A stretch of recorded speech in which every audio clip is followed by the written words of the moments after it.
Adamson, Yogi, Roth. It is another edition of the Pac-12 Happy Hour presented by Dr. Pepper. All right, Yogi.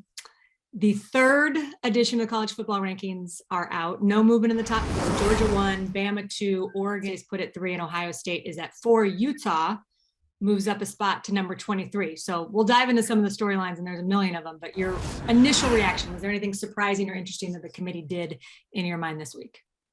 I think, there's a couple things. I look at Utah and where they're ranked. I think if they won in more of a convincing fashion against Arizona, I think they would have climbed even further. It feels as though people around the country are into what Utah is doing. They're very aware of what they've gone through off the field, the loss of a teammate, but also what they've gone through on the field with multiple offensive fronts, multiple running backs, and when they find their quarterback, they've taken off. Right? If it wasn't for their loss against Oregon State that we called, this is a team that I think would be higher than Wisconsin, who I get that they've got some quality wins, but I see them, and when I look at them, if I look at them against Wake Forest, for instance, where they're ranked, Utah would be favored in the game, right? Just in the way they play. So that's going to be one to track. The challenge is in their expected 3 games, are they going to lose 2 of them? Right? Like it'll be fun to track that thing. So I thought they'd be a little bit higher. I think they have an opportunity, obviously, to climb if they get a win this weekend, or even play it tough. People anticipate that. Oregon, I'm over the argument against Alabama. Clearly, no one's hearing that, or the committee's not talking that. They feel as though Alabama is the number 2 team in the country. So Oregon's sitting where they need to be at 3. I think as we get into it further along in the season, if they are to win out, we could talk about 3 and 2 and the difference of that and where that game is, in terms of the region in the college football playoff. I think something it's nuanced, but I think it'll be critical if they do make it to the playoff.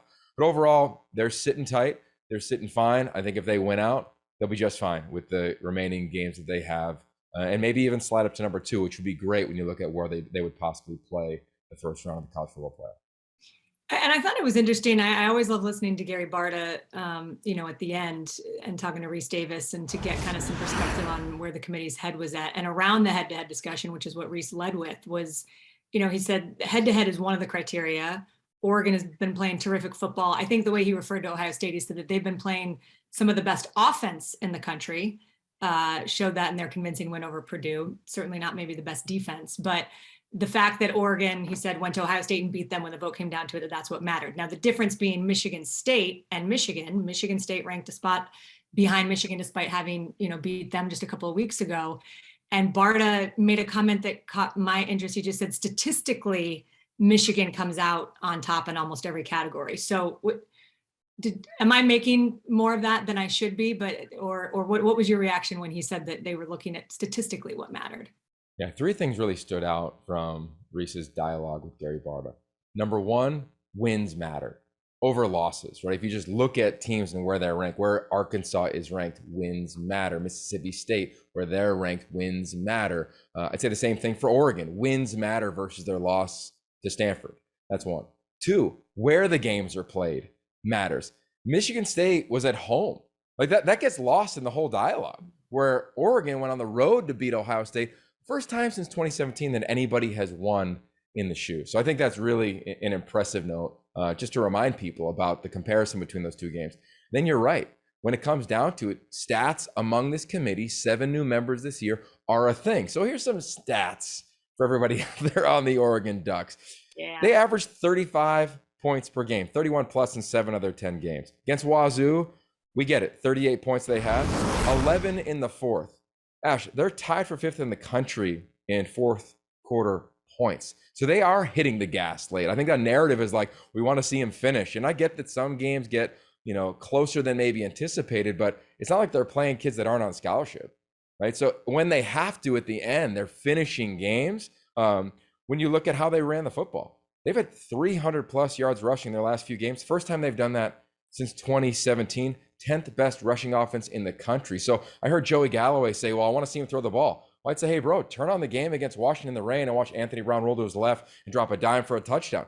Pretty nice throw. I mean, I think you have to have the circumstances that can advocate for an opinion like that. And in addition, this team's founded in running the football, much like Georgia, Alabama, all these elite teams that have been to the playoff in recent years.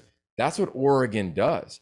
You look at how they force turnovers. Another beautiful stat. tied for 11th in the country in forced turnovers. They had 3 last week, scored 14 points off of them.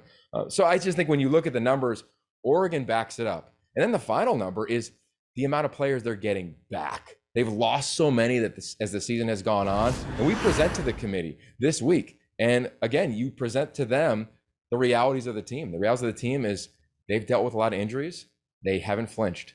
And now they're getting guys back, and they're adding some young players. Look at the young running back who just went off, and Byron Cardwell. This dude looks like CJ Verdell back in the day as a true freshman. So, yeah, I think stats are a big deal, and Oregon backs that up versus some other teams that may be sitting behind the top 6 right now that have nice records, but statistically have struggled in some key components.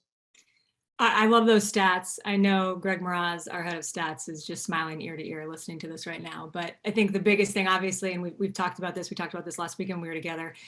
If Oregon wins out, they're good. They're in good shape. So Oregon and Utah play each other Saturday, 4:30 Pacific, 5:30 local kick at Rice Eccles. Winner Yogi clinches their spot in the Pac-12 championship game. The muss is going to be absolutely rocking. Britton Covey said today, this isn't just another game. This is a big game because of the stakes and the respect that we have for our opponent. So there's a million things we could dive into with this one, but the matchup that intrigues you most on Saturday night in Salt Lake City is what? I can't wait to see the coaching, to be quite honest with you. And not because they might play each other twice. Like, I don't think anybody's holding anything back, but offensively with Joe Moorhead, when you turn on the film, there's a lot of Anthony Brown looking to the sideline, changing the play, right? So what's Morgan Scalley going to do? How are they going to deal with that, right? How are they going to stop the run game of the Oregon Ducks? That to me, I can't wait to watch that. I will be glued to that thing as much as possible. I'm calling a game kind of at the same time.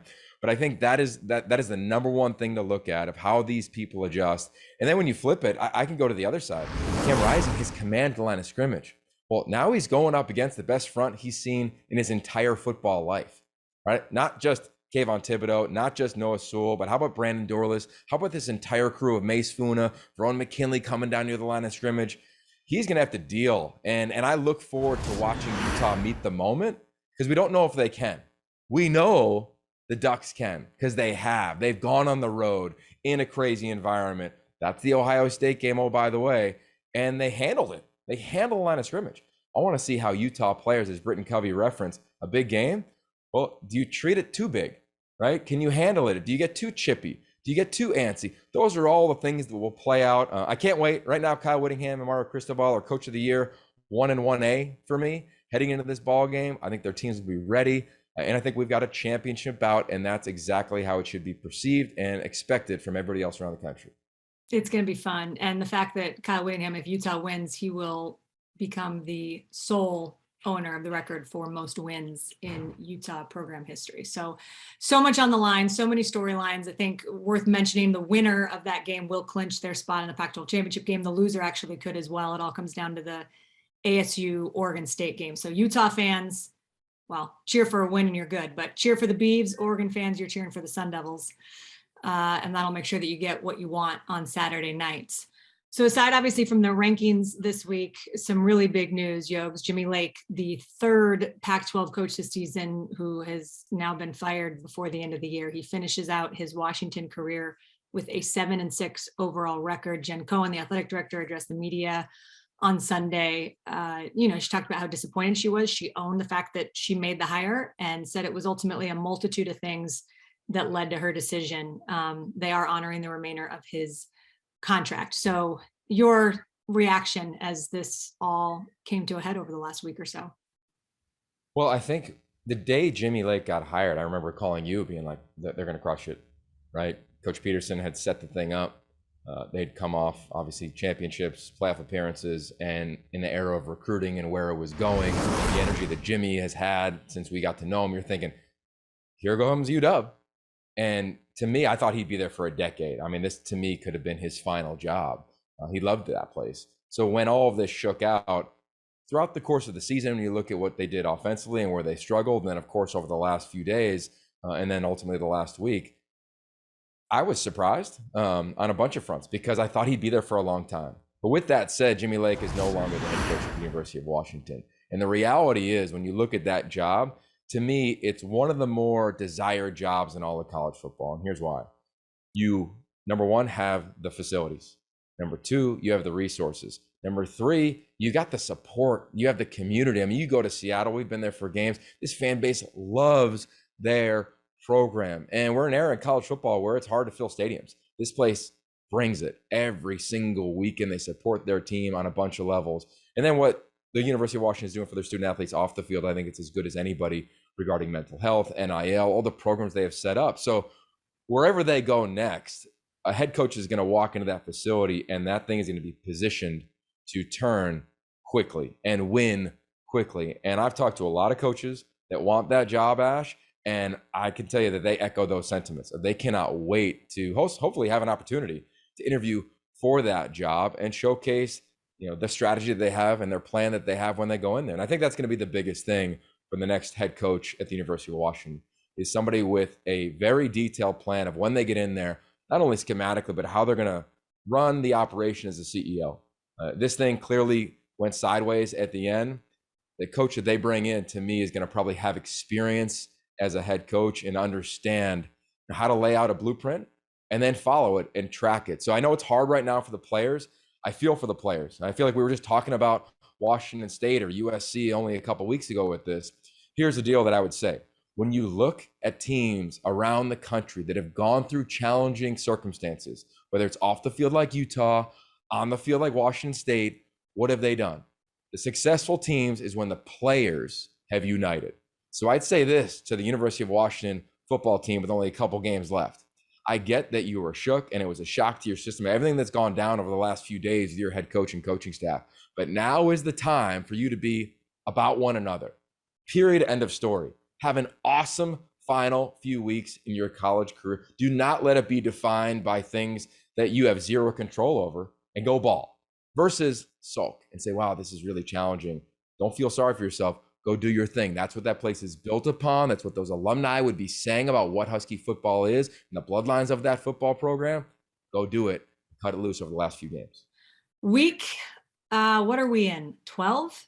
Crazy. Is that right? Week 12 kicks off Friday night. You and me, Yogs. Arizona, Washington State, Pac-12 Network. Shane Vereen also with us in studio. So we'll get going at 5:30 Pacific. And then the three of us are also going to be on the farm for the 124th big game on Saturday. I'm looking forward to that. The thing that excites you most besides Oregon, Utah this weekend is what? Whew. I can't wait to see ideally Tanner McKee and Chase Garbers. I mean, I know it's quarterbacks and that usually drives the dialogue, but here's Chase Garbers. Last time he was on the farm, we called it, and he went into infamy with the play that he made to win the ball game. Tanner McKee didn't play last week. Sounds like he's going to go this week in his first time playing in this epic game. I mean, I can't wait to watch how this shakes out. I think it's going to be a great environment. I think it's going to be a classic game. You got two coaches that incredibly respect one another, Ash. You're going to be there. I mean, it doesn't get much better than that in Northern California at 4:00 Pacific. Amen to that. All right. Well, I'll see you Friday night in the Pac-12 Network studio, but appreciate everybody watching this edition of Pac-12 Happy Hour presented by Dr. Pepper. See you next time.